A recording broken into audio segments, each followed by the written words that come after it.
Cuando me mudé a mi pequeño pueblo, nunca imaginé que mi vida daría un giro tan oscuro. Llegué buscando tranquilidad y alejarme del bullicio de la ciudad, pero lo que encontré fue algo más allá de mis peores pesadillas. Acababa de promocionar en mi empresa, lo que, además de incrementar sustancialmente mi sueldo, reducía enormemente la necesidad de pisar la oficina. Llevaba años soñando con ese momento.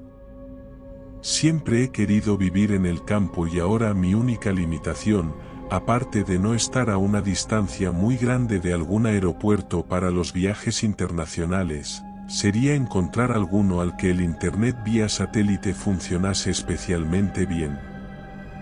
Ya tenía todo planeado, alquilaría alguna casa con opción a compra, de forma que en el caso de que el lugar fue totalmente de mi agrado y cumpliera expectativas, podría ahorrarme los alquileres anteriores en forma de pago. Para mi sorpresa, la casa que alquilé era una encantadora cabaña aislada en medio de un espeso bosque. Al principio, me sentí afortunado de haber encontrado un lugar tan perfecto para mi retiro personal. Los primeros días fueron placenteros, me sumergía en la belleza del paisaje circundante, disfrutando de la serenidad que tanto anhelaba. Contra todo pronóstico este lugar se encontraba a hora y media del aeropuerto más cercano, y su conectividad a Internet era sorprendentemente buena, por lo que era más que una candidata ideal. Los primeros meses fueron extraordinarios, de hecho, la única razón por la que no inicié el proceso de compra fue el hecho de tener que acercarme a la ciudad para gestionar todos los papeles. Me encontraba muy cómodo en mi nueva casa. Mis paseos eran frecuentes y mi jornada laboral, junto con reuniones y gestiones, las hacía desde mi recién instalado despacho, que era puntero en tecnología.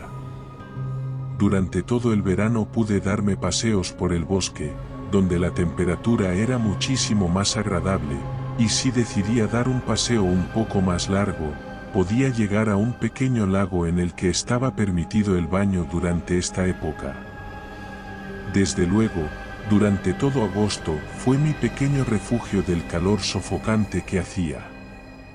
Algunos paisanos también aprovechaban para acudir todas las tardes y con ellos inicié una amistad incipiente. Eran agradables y cercanos y siempre ayudaban en todo lo posible, un comportamiento contagioso que no tardé en hacer mío. Era extraordinario que cualquiera de nosotros pudiéramos olvidar la comida o cualquier material y siempre hubiera alguien dispuesto a compartir mesa con los demás.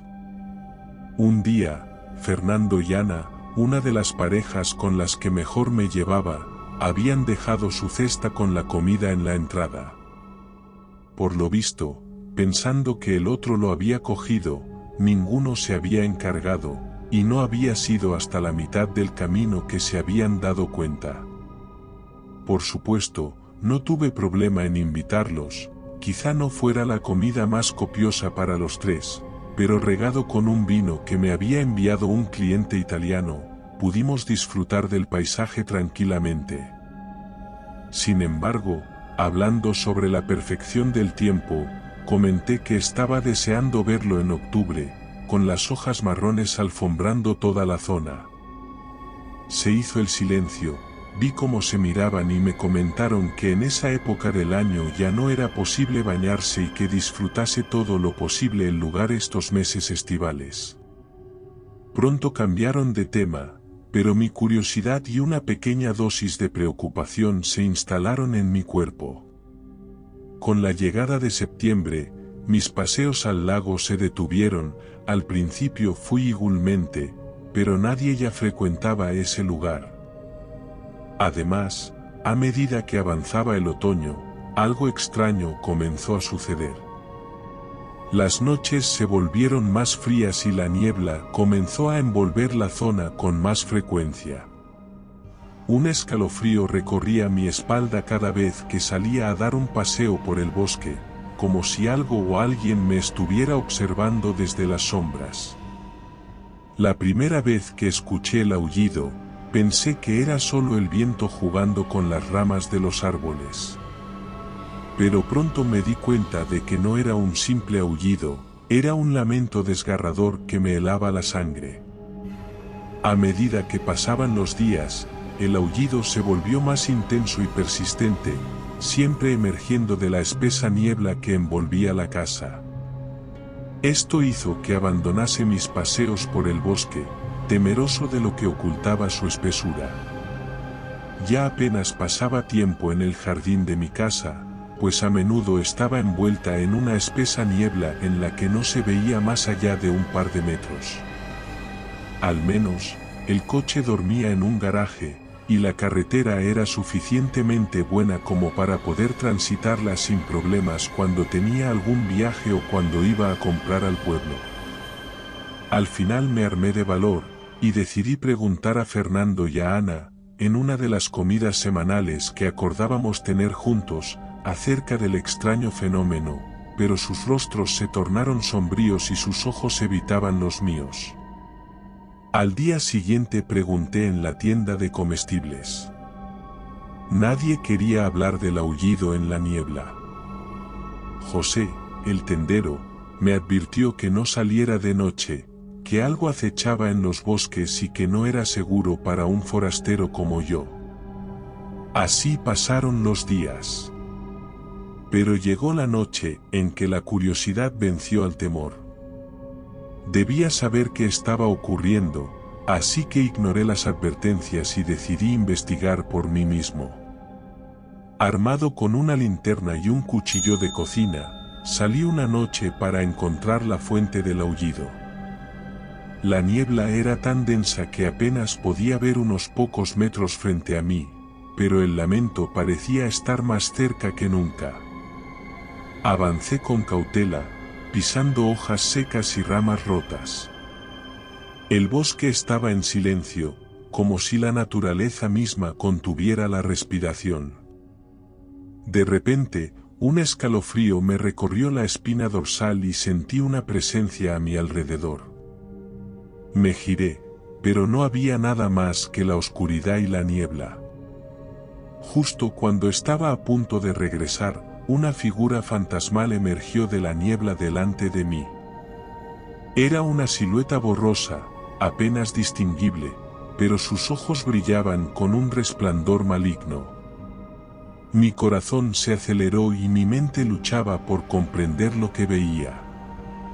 En un instante, la figura desapareció, pero el aullido se volvió ensordecedor. Retrocedí tambaleándome, asustado y confundido. Regresé a la cabaña tan rápido como pude, prometiéndome no volver a adentrarme en los bosques de noche. Las noches siguientes fueron peores. El aullido resonaba en mis sueños y en mis pensamientos, persiguiéndome sin tregua. Dormía poco, cuando lo hacía, era presa de pesadillas atroces. Comencé a experimentar alucinaciones, viendo sombras moverse por las paredes y escuchando susurros siniestros en mis oídos. Procuré que no me afectase en mi trabajo, y continuaba conectándome al mediodía, cuando había más luz, y la niebla se disipaba, los momentos en los que podía concentrarme más. Además, el único viaje que tuve en esos días fue un descanso para mi mente. Dormí en el hotel como hacía semanas que no descansaba, incluso temía el momento de regresar a mi hogar. Mi salud mental se deterioraba rápidamente. Me volví reclusivo, evitando el contacto con los demás y pasando la mayor parte del tiempo encerrado en mi cabaña. Procuraba comprar pocas veces, e incluso inventé excusas para no ir a comer con mis amigos. Me obsesionaba. No importaba cuántos fuegos prendiera o cuántas luces encendiera, la niebla siempre parecía encontrar una forma de colarse en mi refugio. El pueblo era pequeño, así que notaba que hablaban sobre mí, estaba claro que habían comentado mi cambio de comportamiento. Un día, comprando, José me interceptó. Se notaba miedo en su mirada, como si fuera a decir algo prohibido. No quería darme más datos, pero me instó a ir a la biblioteca local. Esto me ayudaría a comprender mejor lo que estaba ocurriendo. Y así fue, mientras investigaba en la biblioteca del pueblo, encontré un antiguo libro sobre la historia de este. Según la leyenda local, hace siglos, el pueblo estaba gobernado por un siniestro líder que practicaba la magia negra. La comunidad se rebeló y lo desterró al bosque, donde finalmente murió en circunstancias misteriosas. La leyenda decía que su espíritu vengativo seguía vagando por el bosque, atrapado entre el mundo de los vivos y el de los muertos. Cada vez que la niebla se espesaba, su aullido aterrorizaba a los habitantes del pueblo. Tenía sorprendentes similitudes con las leyendas del Wendigo, un humano que había sido arrastrado por sus deseos más oscuros, muchas veces por el consumo de carne humana. Convencido de que esta extraña criatura estaba detrás de mi tormento, decidí buscar una solución desesperada. En la biblioteca encontré un viejo libro que hablaba sobre rituales y artefactos. Mi antiguo yo se había reído. Todo lo relacionado con magia o ocultismo no había tenido nunca nada que ver conmigo, pero estaba desesperado por encontrar algo. Entre el montón de rituales, encontré algo. Se trataba de un artefacto indígena americano para alejar al Wendigo. Sinceramente, temí que no sirviera de nada, pero a estas alturas no perdía nada por intentarlo. Hice una fotocopia en la propia biblioteca de la hoja que me interesaba, para no poder fallar.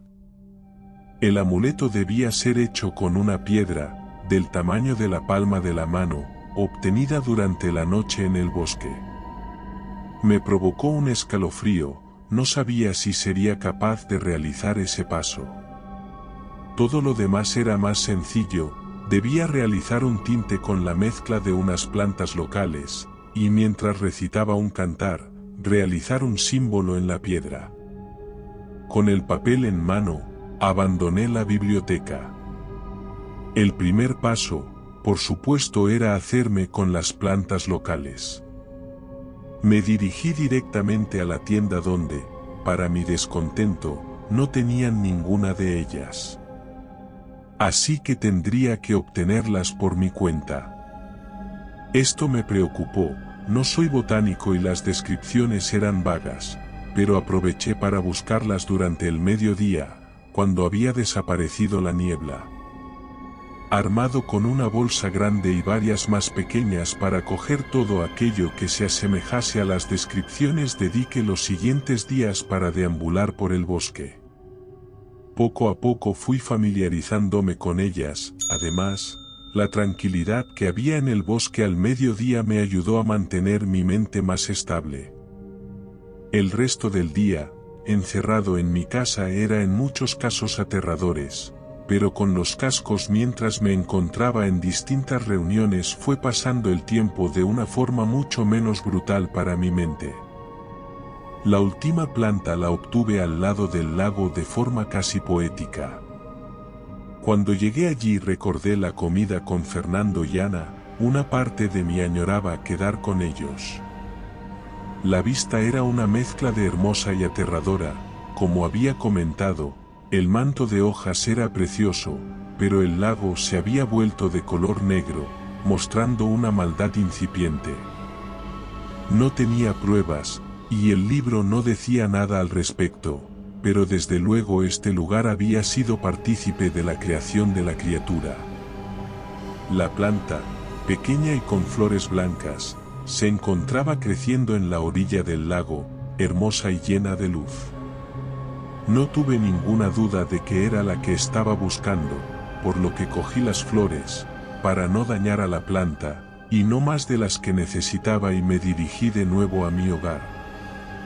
Al llegar, comprobé que todas se ceñían a la descripción de mi ya maltrecha hoja de papel, en especial las primeras que recolecté, pues no estaba tan familiarizado con la flora del bosque.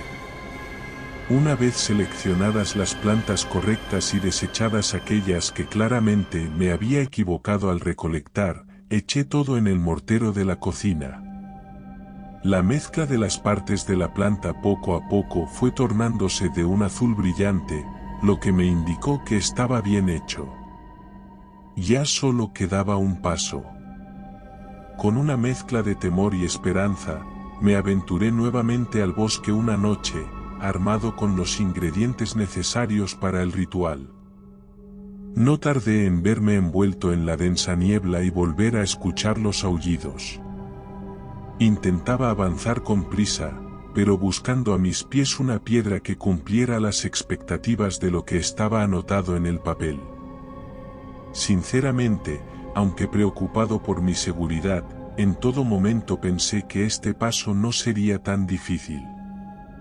A fin de cuentas, solamente debía encontrar una piedra lisa y redonda. Más grande cuanto más espacio quisiera proteger. Pero envuelto en la niebla se estaba convirtiendo en una ardua tarea, los aullidos se acercaban lentamente, lo que iban empujando a trabajar más deprisa, y la poca visibilidad hacía que cada vez que fallaba encontrando un candidato maldijera mi suerte. Los ruidos ya estaban encima, incluso era capaz de ver sombras en la niebla, temblaba, lo que me costaba más coger algo que me pudiera servir. Oí una vez más el aullido. Estaba tan cerca que casi podría decir que se encontraba a 1 metro de mí. Me tiré al suelo en mi desesperanza, protegiendo el mortero para que no se derramase nada del pigmento. Y, cuando ya lo daba por perdido, lo encontré, una piedra perfecta, casi redonda, y del tamaño ideal, plana por sus 2 caras. La adrenalina se apoderó de mí, mientras notaba cómo los pasos de la criatura giraban alrededor, saqué la hoja y leí el cántico, intentando pronunciarlo lo más claro que pude. Mojé mi dedo índice, y sujetando mi mano con la otra para evitar malograr el símbolo por culpa de mis temblores, lo dibujé exactamente como estaba escrito en el libro. La respuesta fue casi inmediata, a mi alrededor se disipó la niebla, y un aullido de dolor sonó a mi espalda, aunque no fui suficientemente rápido como para girarme para ver a la criatura. Me quedé un rato allí, recuperando el aliento. Y regresé a la casa por el camino que tantas veces había recorrido durante el verano. Llegué a mi hogar y dejé la piedra en la entrada. Todavía acelerado por la experiencia, me costó dormir, pero pude descansar plácidamente sin la extraña opresión que había tenido durante los últimos meses. Fue como si me hubieran quitado un abrigo que pesase 50 kilos. Al día siguiente decidí que, dado que había sobrado pigmento, intentaría hacer algún otro amuleto, así que, bajo la protección de este, acudí esa noche una vez más al bosque. En esta ocasión, con la total confianza que me daba, no ocurrió nada digno de mención. Hice varios amuletos de diferentes tamaños, y regresé a casa.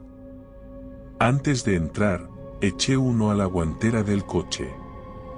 No voy a negar que me encontraba orgulloso de lo que había conseguido. Así volvió mi vida a la normalidad. Volví a retomar el contacto con mis amigos, aunque cuando fui a contarles mi experiencia, me advirtieron de que estaba terminantemente prohibido hablar sobre el tema en el pueblo, pues temían que la criatura se volviera más agresiva si se la rememoraba. No obstante, les regalé un amuleto a cada uno, mucho más pequeño que el que había hecho inicialmente, e idéntico al que ahora colgaba de mi cuello. Esta historia podría terminar como muchas otras, abandonando el pueblo, y regresando a la vida en la gran ciudad o volviéndome un erudito de todo lo oculto en este mundo, pero no ha sido así. Al final compré la casa y continué con mi trabajo, y pude volver a la misma vida que tuve antes del incidente, pero lo que sí que es verdad es que ahora he aprendido a tomar más en serio todas las leyendas que hay en los lugares, y que he adoptado como afición leer libros antiguos y seguir antiguas leyendas. Me resulta apasionante todo lo relacionado con ello y los rituales, aunque tengo suficientemente presente en mi memoria lo acontecido con el Wendigo como para intentar alguna estupidez.